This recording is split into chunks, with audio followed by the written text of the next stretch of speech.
This might make more sense to computer science majors graduating college and entering the workforce for the first time, but it can also apply to freshers in any other professional field. After having trained for years in your academic field, you might feel that you know everything that is to be known about it, that you are the absolute master, and the company which is going to hire you would be in awe of your superior ability and would be like, "Where were you all this time? You are the one we were looking for." Your stellar academic reports, your proficiency in the assignments, might have given you this false sense of superiority, and even your professors might have praised you, and your fellow students might have been jealous or applauded you on your achievements. I'm here to tell you that you are in for a rude awakening. Why? Let's find out. I was recently listening to the Morgan Housel podcast, and he was speaking about this phenomenon, which is summed up in a quote, which I will come to shortly. It's a great podcast, and you should definitely listen to it if you want to make more sense of your financial journey and how your life will be enriched with the proper financial outlook. So, the quote I was talking about goes like this: "Bad times make warriors, good times make entitled people." He elaborated by saying that people get motivated to solve problems when they face crises. When the problems are solved, the crises end and good times come. But good times plant seeds of their own destruction through complacency and leverage. I will not be talking about leverage here, as that will take us firmly into the financial domain. Rather, I am going to focus more on the complacency side here, as that brought back some unpleasant memories for me.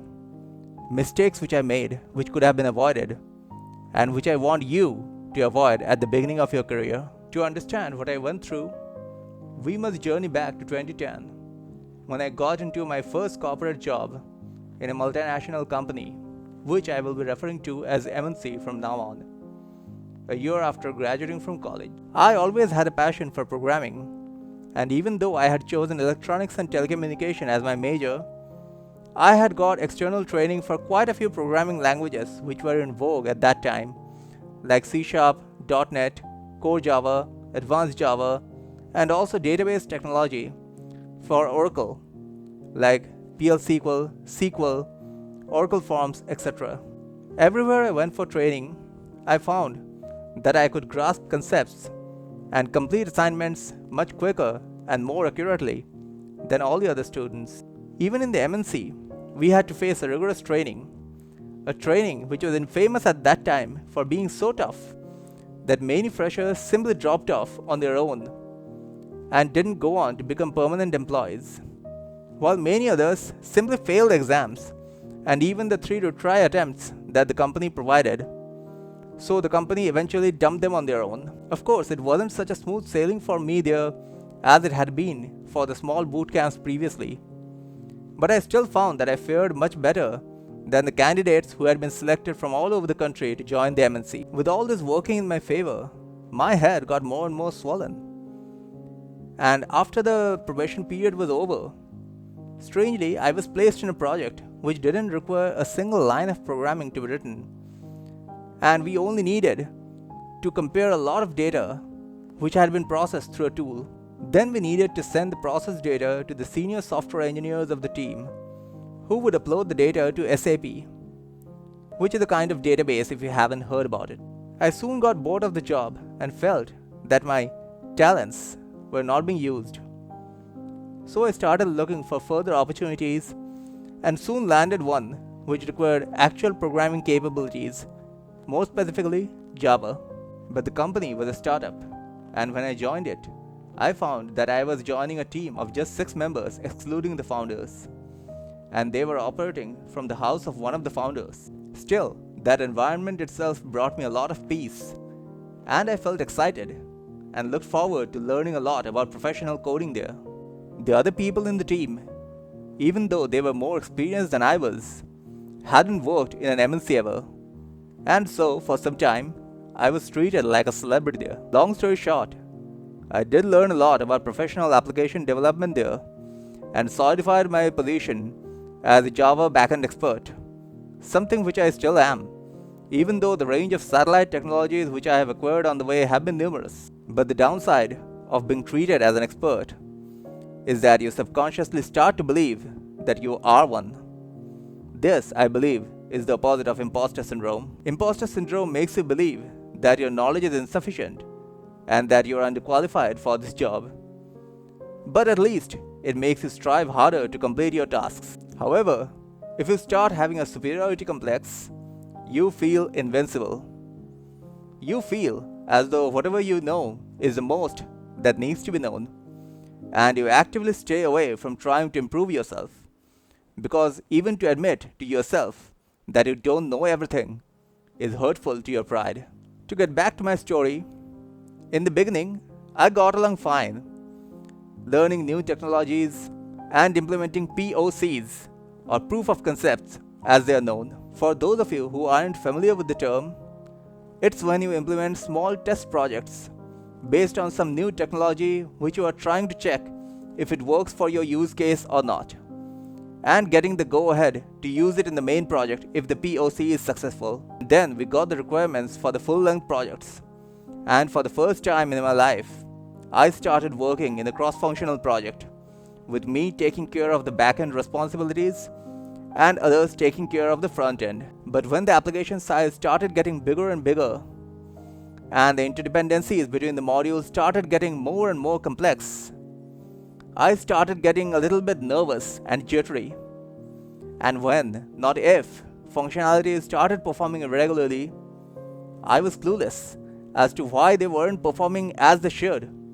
Because, as many developers like to argue, it was working on my system. But still, somehow, things went on. Until one day, we heard that the funding of the startup was drying up, and we would have to start looking for other jobs, as we would be laid off. I landed an interview with a mid-sized company having about 100 employees and was selected.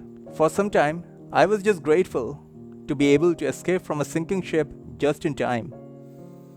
But then, the realities of an organization where you aren't the smartest person in the room dawned on me. I was assigned a project where the team lead, even though learned and a superstar programmer in the organization, was a dreadful leader and only liked people who flattered him and stroked his ego.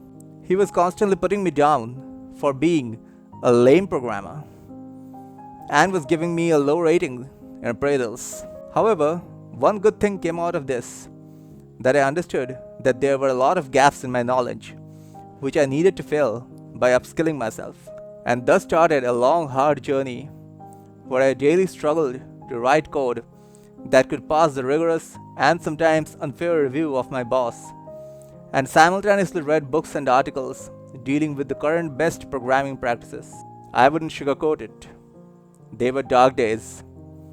Days when I doubted my ability to continue in this field anymore.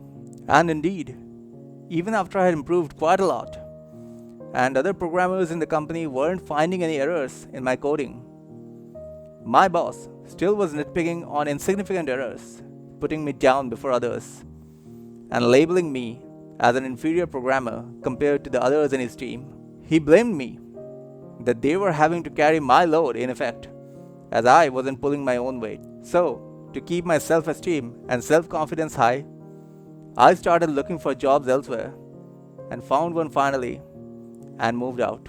The latter companies were filled with other sorts of drama, but they are stories for another day. I know what I have been through would pale in comparison to what others face in other industries, specifically service industries. But what I needed to highlight here is the danger of complacency. A little knowledge is a dangerous thing, as the saying goes, and I got to experience its bitter taste in my life itself. So what I do now is to constantly keep myself updated with new knowledge which might be required in my field.